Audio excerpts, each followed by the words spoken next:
Avui preparem pastís d'escòrpora, un plat de festa.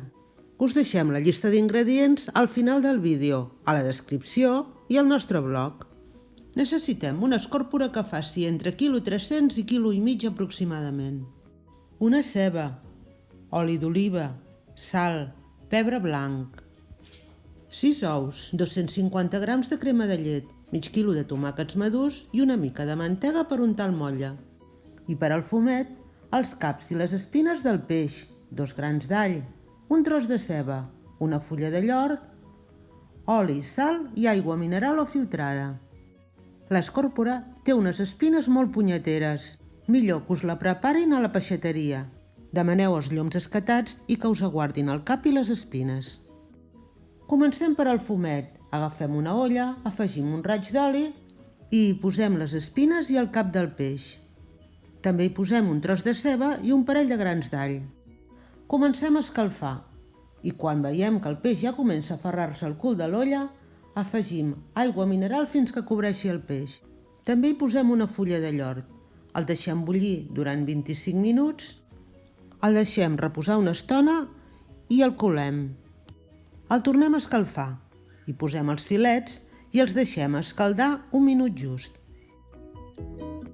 Els retirem i els deixem refredar una mica. El brou ja no el necessitarem més per a aquesta recepta. Congeleu-lo i guardeu-lo per fer un bon arròs o un altre plat de peix. Agafem els tomàquets, els hi fem un tall i els escaldem durant 20 segons. D'aquesta manera ens és molt més fàcil pelar-los. Els tallem a trossos i els sofregim en una paella amb una mica d'oli.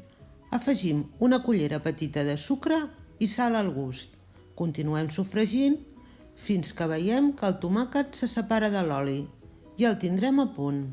Parem el foc i reservem. Preparem el motlle.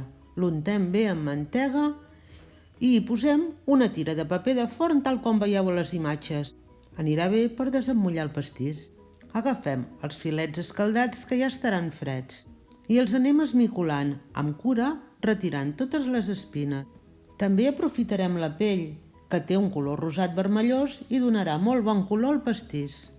Quan anem traient les espines és molt pràctic tenir un recipient amb aigua, ens anirà bé per treure les espines que ens queden enganxades pels dits. I no us oblideu d'aprofitar tot el peix que hi ha al cap i les espines.